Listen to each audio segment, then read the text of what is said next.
I see kids who are they're just handled and managed, and all they have to do is sit there and be driven from place to place. And we do have high expectations. They have to work hard, to get the right grades that we want them to have. And they have to be on that team that we want them to be on so they get into the right college or whatever. I mean, it's not like they're lazy, but there is so much of their lives that is managed, planned, constructed, perfected, fixed, handled for them. And that deprives them of feeling the basic agency humans need to have in order to be healthy and whole humans. Welcome to Tilt Parenting, a podcast featuring interviews and conversations aimed at inspiring, informing, and supporting parents raising differently wired kids. I'm Debbie Reber, your host, and my guest today is the brilliant Julie Lythcott-Haims. Julie is one of those guests I've been wanting to bring on the show pretty much since I first launched this podcast, so I am thrilled to finally be bringing this interview to you. And if Julie's name's familiar, it may be because she's the author of the New York Times bestselling and, in my opinion, majorly game-changing in the parenting space book, How to Raise an Adult. She wrote it after noticing that prospective college students at Stanford, where she was the dean of admissions, were being overparented and were lacking the resources to develop the resilience, resourcefulness, and the inner determination necessary for success. Today, Julie and I are going to talk about what it takes for a child to be successful, looking at how we define success itself along the way, and what we as parents can do to help our child develop the agency they need to become self-actualized adults.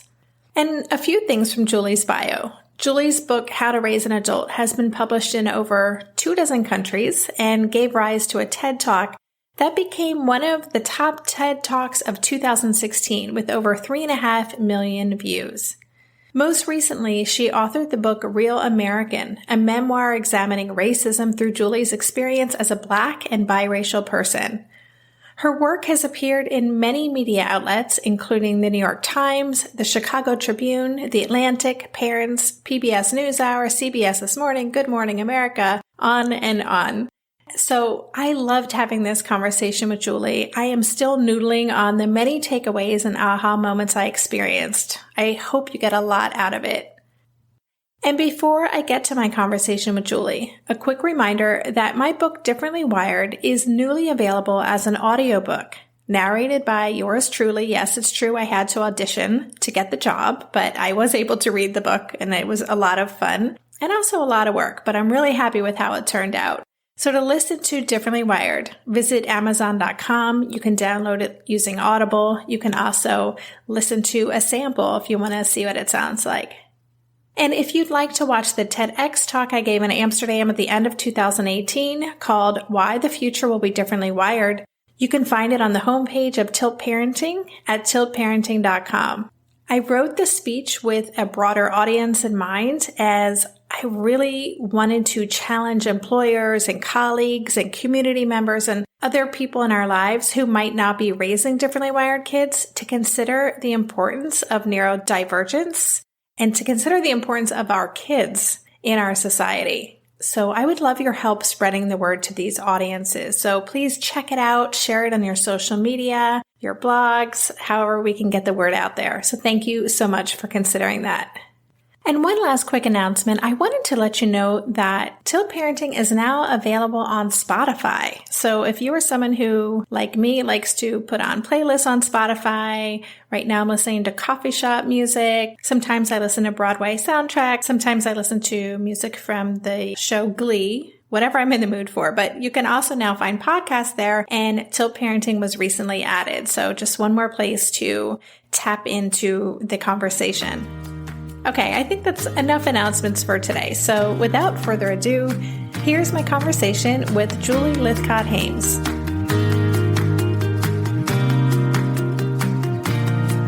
Hi, Julie. Welcome to the podcast. Debbie, thanks for having me. Well, I have to just confess something, and that is that I started this podcast about almost 3 years ago, and I had this list of dream guests that I wanted to have on the show, and you were on that list. No way. Yes. That's so awesome. It's true. So this is a very full circle moment for me. I'm very excited to just share your work with my listeners. Well, thanks. That means a great deal. I really appreciate it.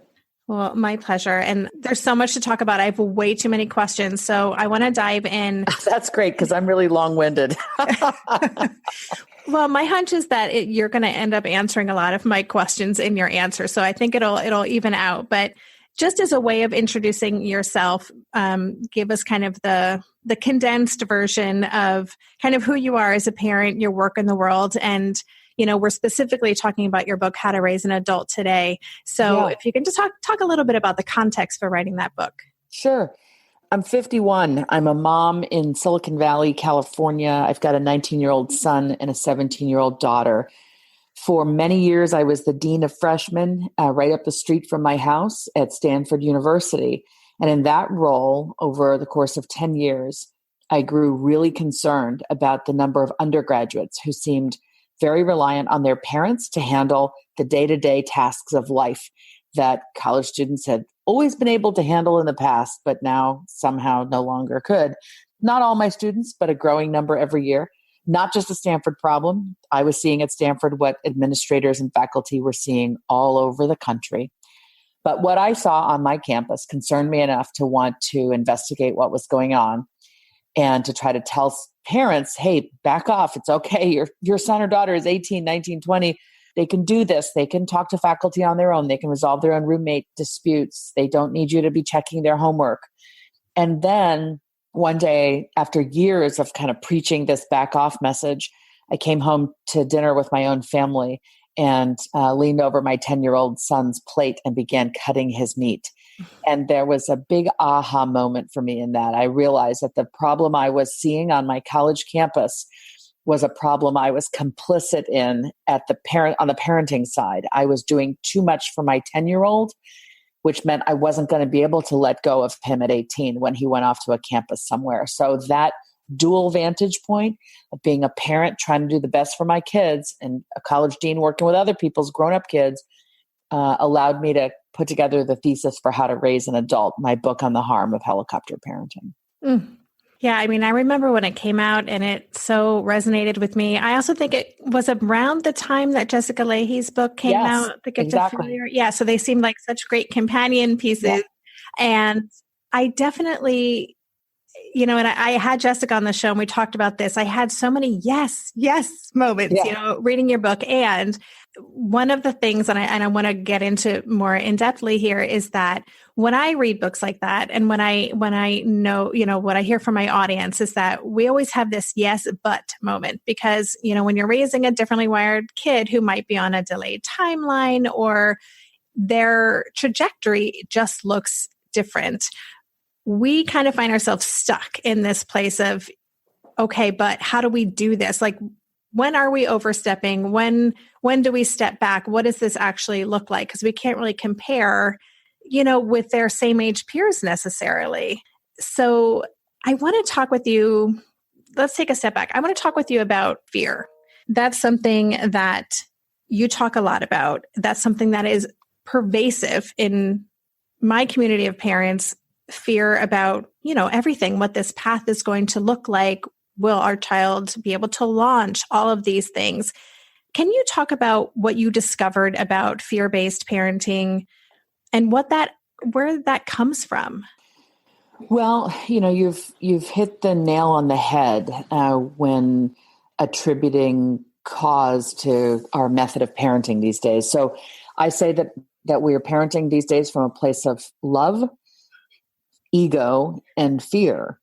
And, the fear is this sense that in this globalized world, this 21st century economy with robots and artificial intelligence, a 24/7, 365 news cycle that's constantly buzzing us in our pocket, in our hand, we're just hyper aware of everything that's happening everywhere in the world. There are a lot of things that frighten us.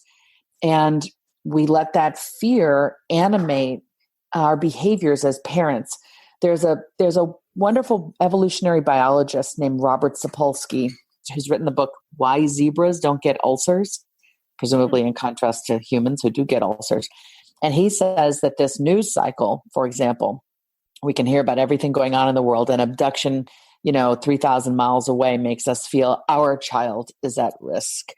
Unlike our ancestors who lived in caves, when their fight or flight response was activated, when the saber-toothed tiger came by, they either fled the tiger, fought the tiger and won, or died. With us, when the modern equivalent of the saber-toothed tiger arises, we can't flee from it because it's not really in our present moment. We're reading about it. It's coming in on our phones. We can't flee it. It's kind of always there. We can't fight it. It's just always there, this thing we can't fight. It's information rather than an actual thing to confront. And it sort of looms out there. It looms in our minds. And it's so our fight or flight response is activated, but we never get the relief of the thing being over. So there's a heck of a lot of fear. And we've decided it's best if we control our kids' environment, control our kids' efforts, control our kids' outcomes, argue with teachers, argue with coaches, handle the deadlines, bring the forgotten stuff. Like our fear is, if I don't do those things, my kid won't make it. And in the short term, we help our kids by handling the stuff of life for them. But in the long term, if we've always been the handler, then they literally have not learned how to handle things for themselves. And while their bodies grow from being child bodies to adult bodies, we have deprived them of building the skills that adult is going to need to have in order to fend for themselves out in the world. So it's sort of this paradox that is excruciating but necessary for us to understand and implement. We actually have to back farther and farther away from our kids as they age so that they can do more and more for themselves. And yes, sometimes falter, sometimes fall, sometimes experience a hurt or an embarrassment or a shame, something that will teach them, oh, I shouldn't do it that way. I need to do it differently next time. This is essentially, this is what it boils down to, how to raise a kid to be that healthy adult. We have to give them a longer and longer leash every year instead of pretending that they're safe and okay and fine when we're holding them on our tight leash forever. So what would you say to parents who are listening to this and are thinking, yes, I know I need to do this, and I'm afraid that if I step back, even in little ways, my child's world might come crumbling down. Like, I don't know how to frame this question, but maybe talk a little bit about what's an okay kind of hurt to go through and what isn't. Like, are there criteria that you have in terms of things that where we need to step in and areas where it's okay to kind of let them falter? Yeah, absolutely. Big picture, I would say that these days we've decided everything is a potential disaster. Everything is potentially harming them for life. And so we've decided everything requires our vigilant scrutiny and control and our handling. So what we've got to do is kind of renorm things. We've got to stop thinking of everything as a saber-toothed tiger that's going to kill our children and see most things as important life experiences they need to have because they teach our kid lessons that make them stronger and smarter out there in the world. I'm flipping through my book as I say this because I actually have some examples. So I actually found a great list of things we're supposed to let our kids experience. I found it in someone else's book and I wrote them and asked them for permission to reprint it in mine. So here we go. For anyone who has How to Raise an Adult, that's on page 239 in the chapter Normalize Struggle. It's about how to let the bad things happen. And it's a list called Mistakes and Curveballs You Must Let Your Kid Experience. And I got this from Michael Anderson and Tim Johansson. This is Anderson is a psychologist. Johansson is a pediatrician in Minneapolis, both of them. They wrote a book in 2013 called GIST, The Essence of Raising Life-Ready Kids. And they had this great list, mistakes and curveballs you must let your kid experience. And I'm just going to read them.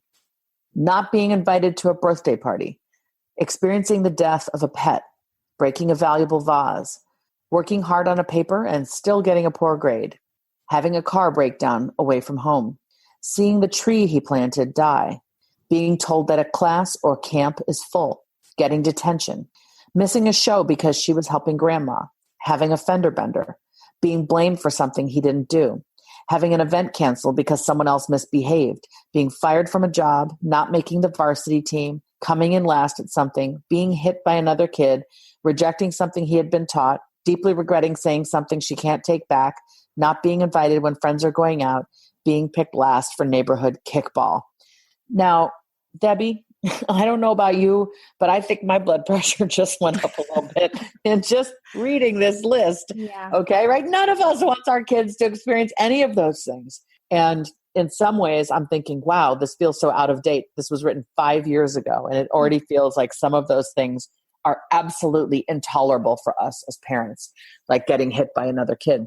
But let's break that down. Getting hit when you're 3 in a sandbox at preschool is different than getting punched when you're, in middle school or high school. Yeah. The 3-year-old isn't intentionally setting out to harm you. The 3-year-old isn't developmentally capable of really formulating that, I'm going to harm you kind of mindset. They shouldn't hit, but is it bullying? No. A 3-year-old isn't capable of bullying. A 13-year-old is capable of bullying. We tend to call everything that results in the slightest harm bullying. Mm-hmm. And we've got to get better at saying, what's not very pleasant, but still normal within childhood versus actual pathological bullying. We have to be willing to tolerate that for our children to grow and learn to socialize with other kids and learn to advocate for themselves in the classroom and with adults, to be able to talk to a coach, to be able to get a job one day, to be able to manage their own deadlines and keep track of their own belongings. They have to do the work of trying out those things and failing a little bit and talking with us about what might you do differently next time, trying again, and so on. They have to have so many attempts at trying something, anything, before they're going to be good at it. So we actually have to want this for them. What Michael Anderson and Tim Johansson say is the things on this list might make you wince, which turns out to be kind of the point. Not only must you let your kids experience these things, you're supposed to nod your head and say silently to yourself, perfect. That's perfect. It's just what he or she needed to happen at least once in his childhood. We'll be right back after this quick break. During this month of planning and organization for big transitions, rhythms and routines have been absolutely essential for our physical and emotional well-being. So Green Chef nights are reliably and predictably a good night. We know the ingredients will be fresh and prepped, the instructions easy to follow, and the meal delicious. We're all still talking about last week's turkey tacos with mango chimichurri sauce, refried beans, and Monterey Jack cheese.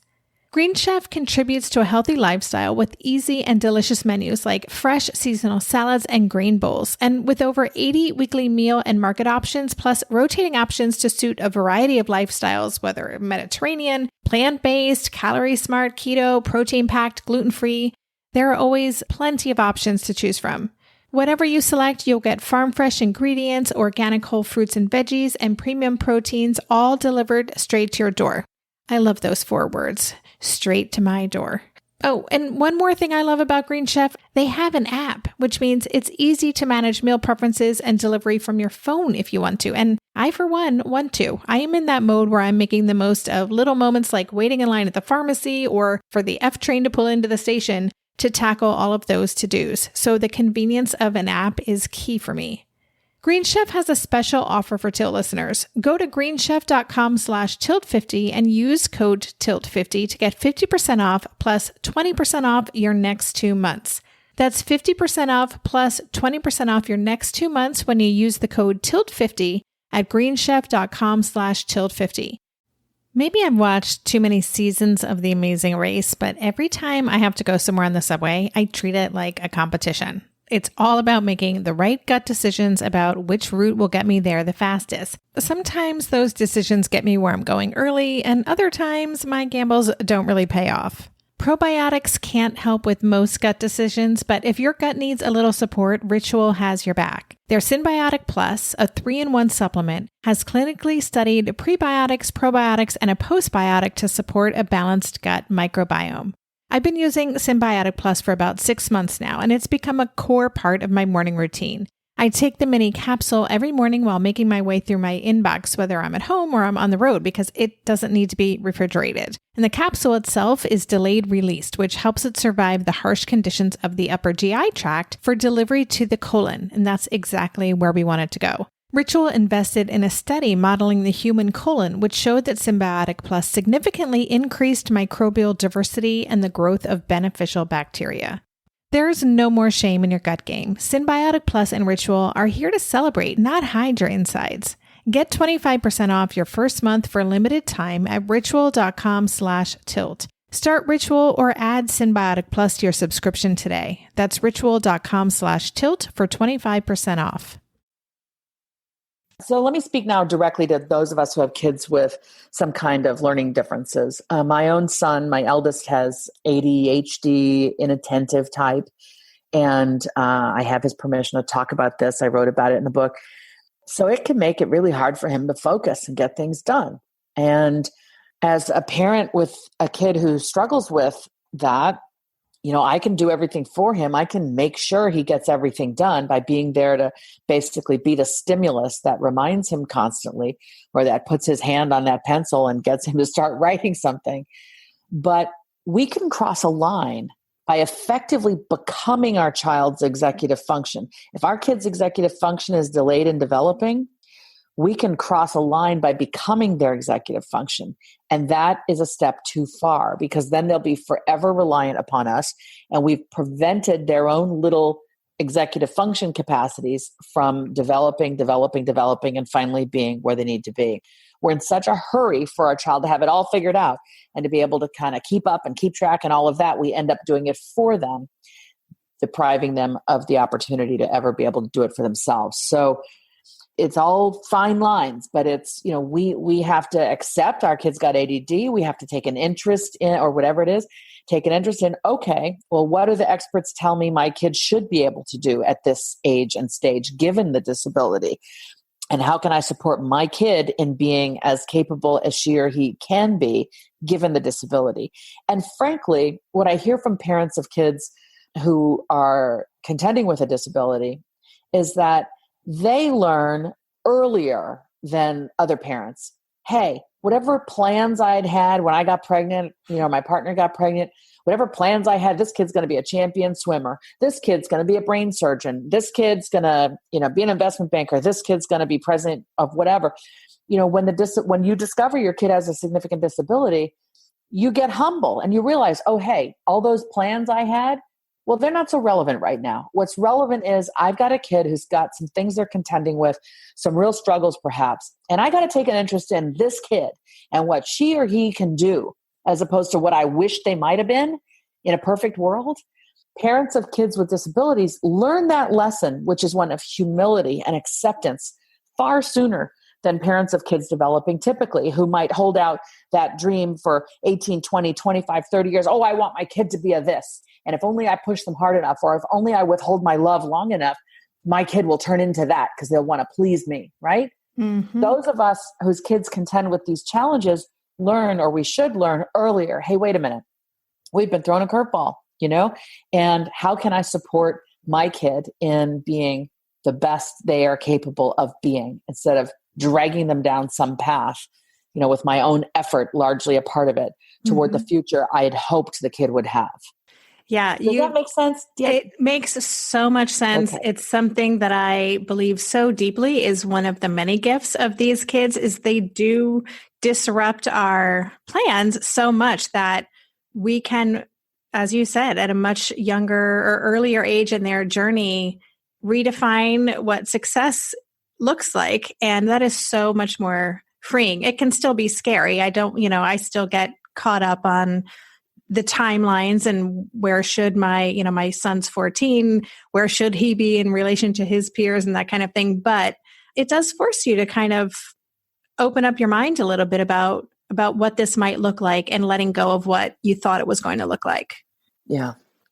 Do you want to, first of all, the executive functioning thing too? Yes. That is such a great reminder that we can cross that line. I don't think I've ever heard it put that way. And I think that's something probably a lot of listeners are nodding their heads and saying, yeah, I'm walking that tightrope right now. I wanted to talk about success a little bit because I just rewatched your TED Talk, which is amazing. It's great. You. Listeners, I'll leave a link on the show notes. You should definitely check it out. But I really love the way you talk about, how important it is that we reconsider what success looks like. Can you talk about that a little bit? Yeah. So here I am in Palo Alto, California, which is a hotbed of overparenting, where the definition of success put forth to kids is incredibly limited and narrow and elitist. And I think kids in our community feel, hey, in order to be successful, I've got to have a company that has an initial public offering by the time I'm 25. I've got to drive a Tesla. I've got to go to one of those big brand name universities. I've got to invent something the world has never seen before. I mean, it sounds absurd, but these are the kinds of things that are happening in the Palo Alto area and the Bay Area, as are happening in other areas with great technological advancement and so on. And our kids grow up thinking that's what I have to do to matter to my family, to my peers, to the world. So I hear teenagers talking about, how am I going to make my big contribution to the world? When I was a teenager, what I was most concerned about, and I did work hard and I did study hard and do well in school, but I was most concerned about my relationship with my boyfriend. Mm-hmm. My teenagers are worried about making an impact on the planet, So, all right. So in my TED Talk, I try to make this point that success in life isn't about the high grades and the high scores and all of the activities and sports and accolades and awards and leadership and community service, which is the suite of things we expect a teenager today to stuff into their childhood in order to have a college application that will impress a college dean at one of these highly selective places that's requiring a completely stuffed to the hilt, perfect, flawless childhood.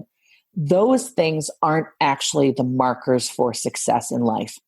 Turns out there's a long study of humans that was conducted that is still ongoing that showed that the humans who were professionally successful at the end of their lives, you look back and you can kind of see the causal factors or the correlations. The people who were professionally successful had done chores as a child. And I tell this, and when I tell it in front of live audiences, some people clap and some people gasp. And the people clapping are like, yep, my kids got chores. And the people gasping are like, oh no, I've been stuffing my kids' childhood with all of this enrichment, It's not Kumon, it's the vacuum is the joke. Like, yeah, you think you're giving your child everything they need by, teaching them Mozart in your womb and making sure they know algebra by the time they're 5. But it turns out that those who are professionally successful did chores as a child. And if you are exchanging all of that enrichment for the expectation that a child helps out on a daily basis at home, you are undermining your kids' chances for thriving in the workplace.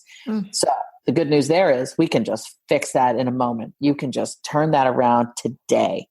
How? The second thing I talk about in that talk is that happiness in life comes from love. So our kids have to be unconditionally loved at home so they have a chance of actually loving themselves.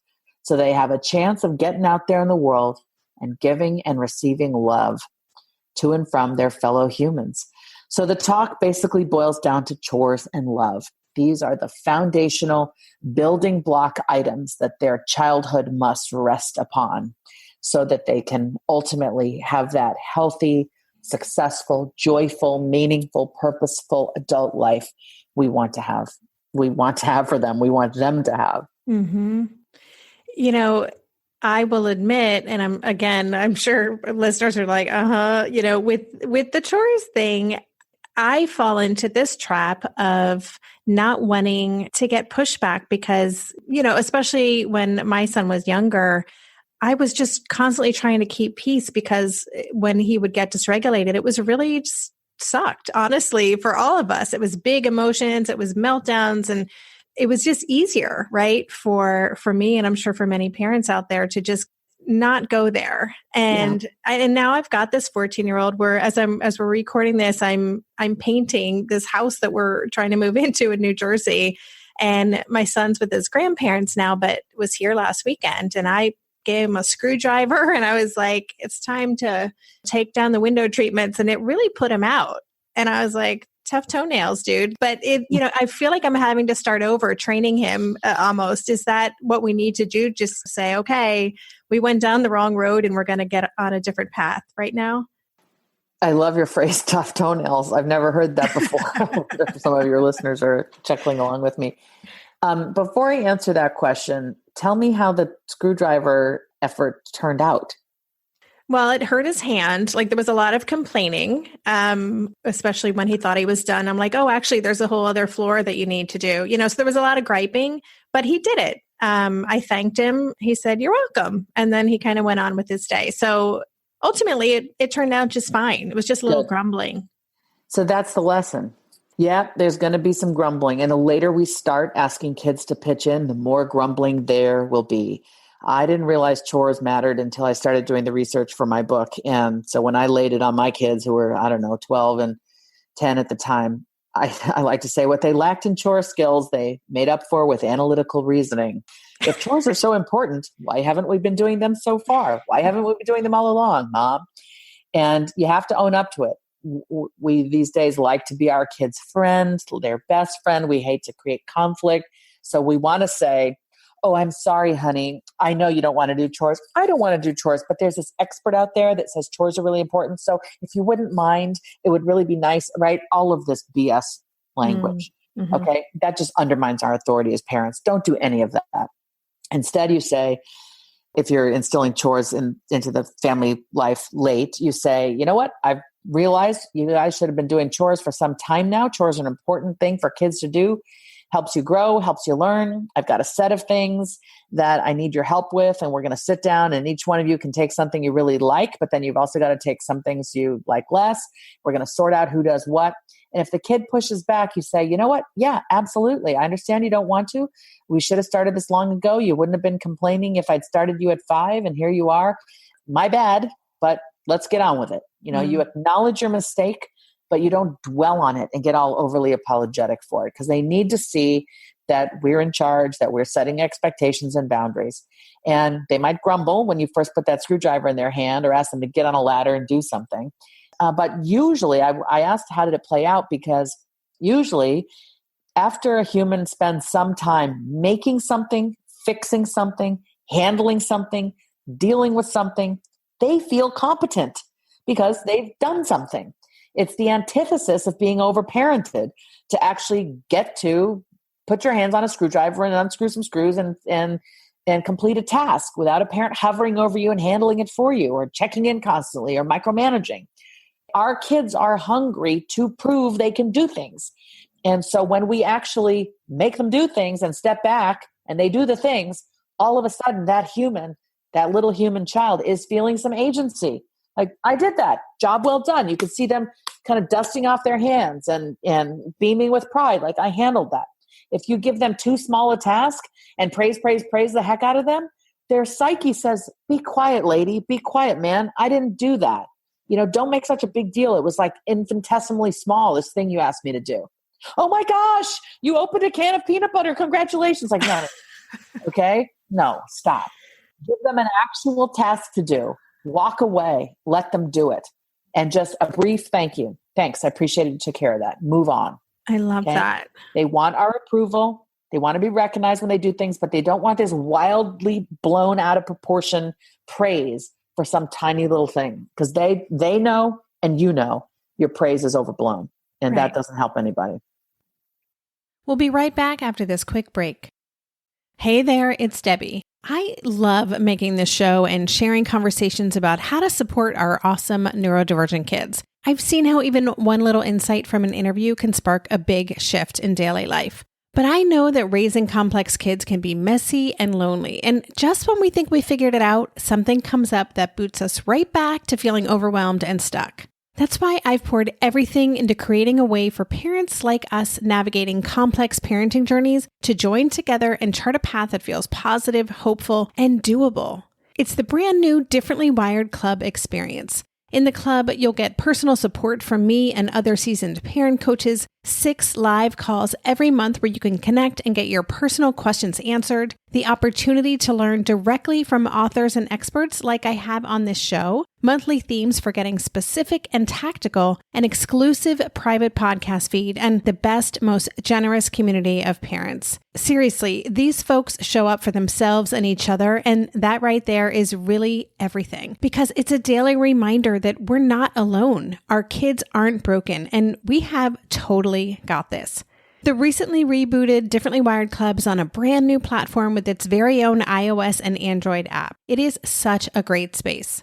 However you learn, whatever your style, no matter the ages, genders, and neurodivergent profile of your children, the Differently Wired Club can help you cultivate the positive shifts you're hoping for. Join us today by going to tiltparenting.com/club. That's tiltparenting.com/club. I hope to see you on the inside. If you like this show, there's a decent chance you'll also enjoy the Shameless Mom Academy. Hi, I'm Sarah Dean, the founder and host of the Shameless Mom Academy. The Shameless Mom Academy is a podcast for moms that centers moms more than it centers your kids. I'm not going to teach you how to make baby food or how to make your 3-year-old or 13-year-old stop having tantrums. Instead, I'm going to bring you back to yourself. For the last 20 years, I've been helping moms through growth and transformation. Inside the Shameless Mom Academy, I help you identify who you are and who you are becoming. Look, motherhood is hard. It brought me to my knees many times and sometimes still does. Returning to who I am and who I am becoming allows me to decide how to show up in all those sticky motherhood moments, but also in all my other relationships and in all the ways I show up in my various communities. So come check out the Shameless Mom Academy wherever you listen to podcasts. I'm willing to bet you'll leave feeling a little inspired and maybe even completely fired up. And you'll probably laugh a few times because I promise we never take ourselves too seriously over here. With 700 episodes to choose from, you're likely going to find something that sparks and speaks to you inside the Shameless Mom Academy. Would you say that that's a universal desire for humans in general to feel that sense of, I'm just wondering if people are listening and saying, well, my child is never, doesn't seem to be interested in feeling that or doing anything to help. Is it that we have beaten that out of them or hovered over them so much? Think about our, you can think about our current year, our decade, our century, our era. But go back in time, go back 500 years, go back 1,000 years, go back in the present to cultures that are far less, quote unquote, advanced than us. There are plenty of communities, plenty of different cultures around the planet where folks are still hunters and gatherers.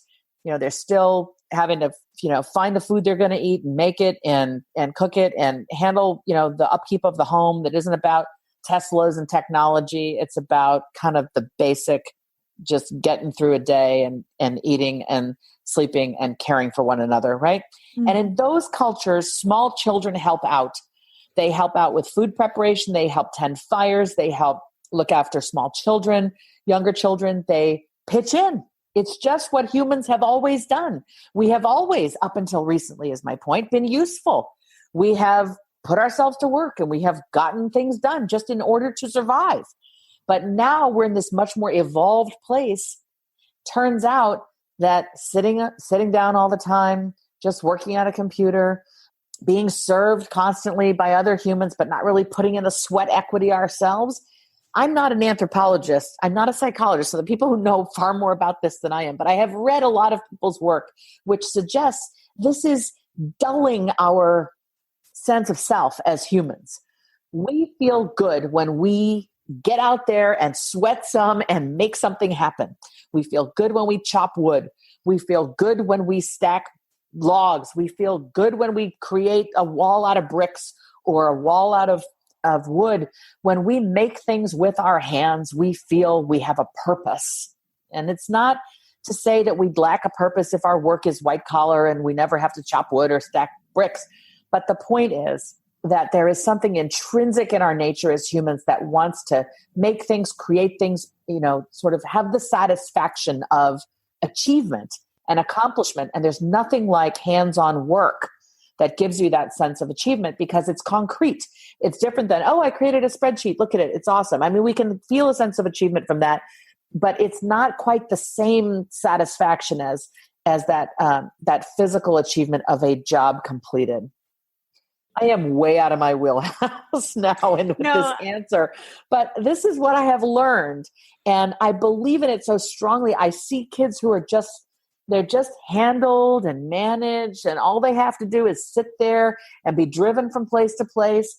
And we do have high expectations. They have to work hard, to get the right grades that we want them to have. And they have to be on that team that we want them to be on so they get into the right college or whatever. I mean, it's not like they're lazy, but there is so much of their lives that is managed, planned, constructed, perfected, fixed, handled for them. And that deprives them of feeling the basic agency humans need to have in order to be healthy and whole humans. And a lack of agency, that lack of sense of this is my life and I am responsible and I will do tasks and they will be completed by me. A low sense of agency contributes to higher rates of anxiety and depression. It's all connected. Mm-hmm, mm-hmm. So, okay, I want to be cognizant of the time here, but I want to talk a little bit. I was long-winded. No, I love it though. I'm going to go for my short answers now. We're the short answer session, people. It's all good. Yeah, we'll have the rapid fire. Rapid fire. I did want to just ask you about advocacy.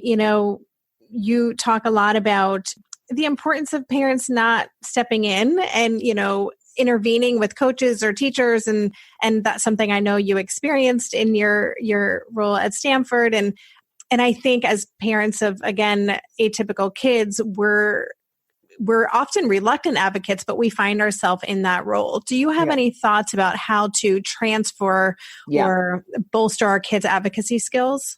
Self-advocacy. So the first thought is really this philosophical umbrella over all of this, which is, folks, like it or not, we're going to be dead one day. And we hope we die before our kids do, right?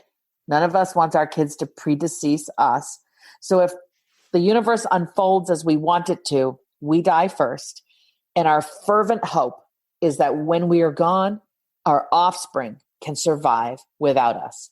Now that's necessary for all mammals. That's what we do as mammals. We are with our offspring until they can fend for themselves. Now, as humans, hopefully they can fend for themselves by 18, 20, 25, 39, whatever you think adulthood is these days, right? But we might still live near them and with them, but we know, hey, my kid's got it. My grown son or daughter or whatever can handle earning money, paying bills, being in relationships, taking care of a household, et cetera. All right. So that's the point.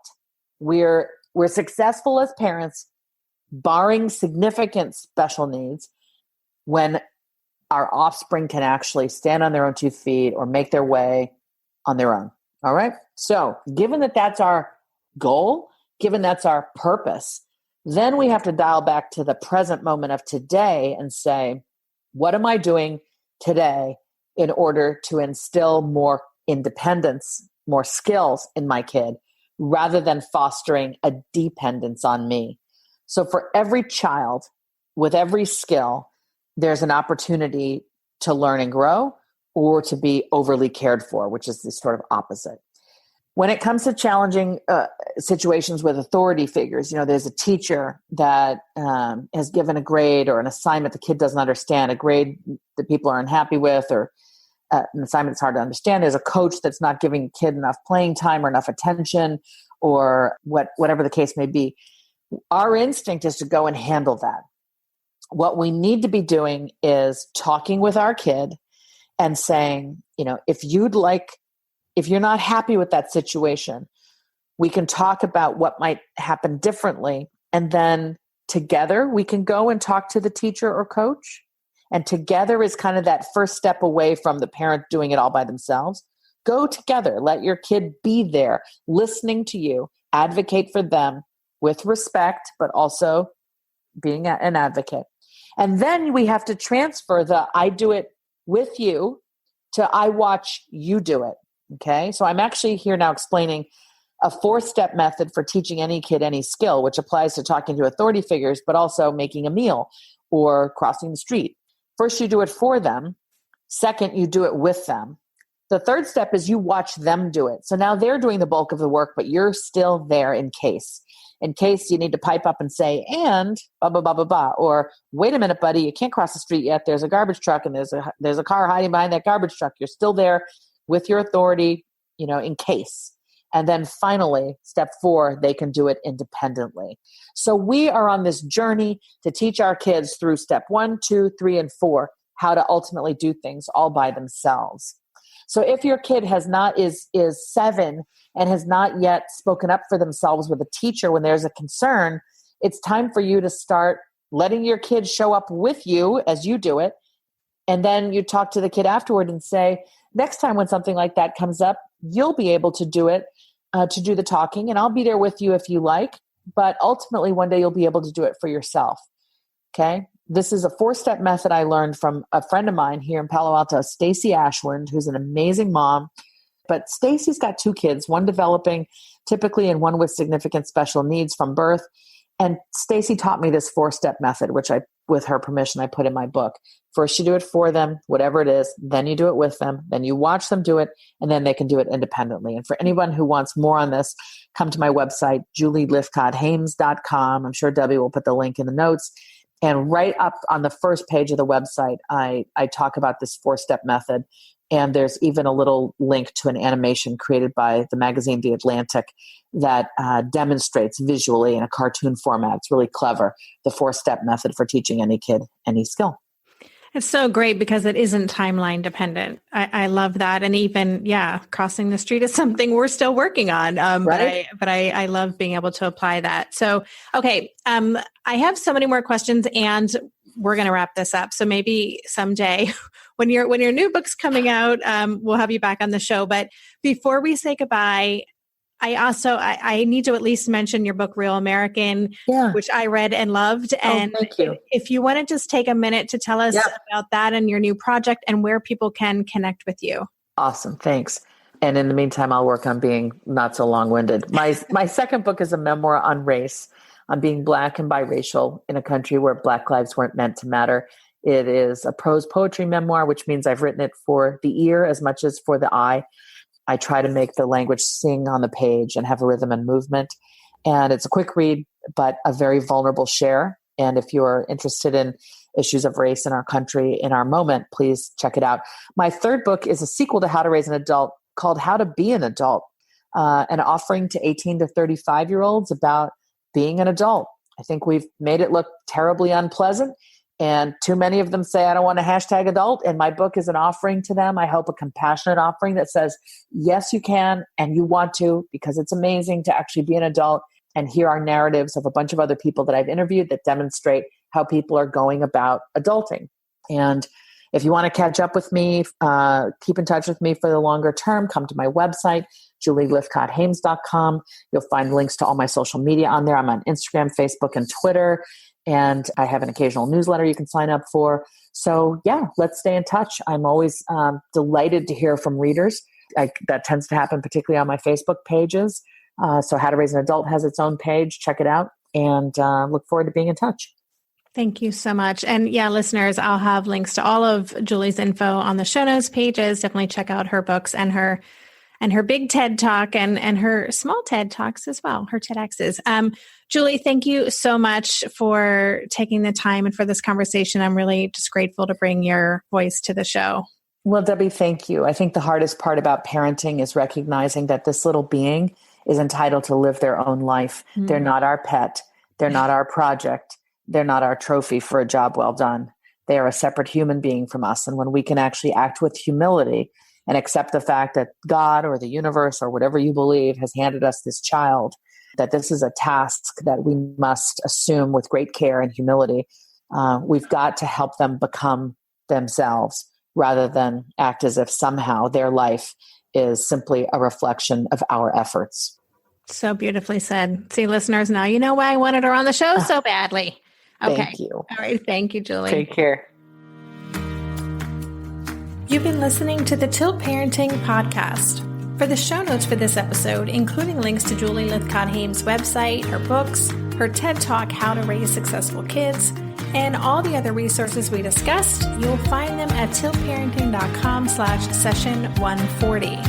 And a quick reminder that Julie is one of the speakers at Zen Parenting's annual conference this year. That's in Chicago on March 8th and 9th. So definitely check that out. You can still get tickets at zenparentingradio.com. If you get value out of this podcast, please consider signing up for my Patreon campaign to make a small monthly contribution to help me cover the costs of production. Even $2 a month makes a difference. To sign up, go to patreon.com/tiltparenting, and Patreon is spelled Patreon. You can also find a link on the Tilt Parenting website on any of the show notes pages. And don't forget to leave a rating or a review or both for Tilt Parenting on Apple Podcasts if you haven't done so already. Thank you so much.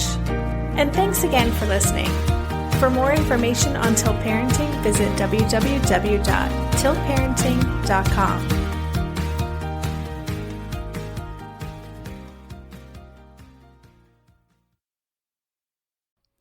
Hey, are you a parent of a teenager? Are you feeling overwhelmed about how to be what they need while also holding limits and boundaries that keep them safe? Are you tired of conversations that negate how messy this season of parenting is? Well, I've got you. My name is Casey O'Rourke. I am a positive discipline trainer, parent coach, and the host of the Joyful Courage podcast. Every week, I come to you with an interview digging into tough topics with experts I trust and solo shows that go deep into the personal growth and mindset needed to raise teens in a way that grows them into confident, capable young people. I am not afraid of getting real about the intersection of conscious parenting and the teen years, while also bringing in vulnerability, humor, and lightness. I'm walking the path with you and honored to serve. Listen to Joyful Courage on Apple Podcasts, Spotify, or wherever you consume podcasts.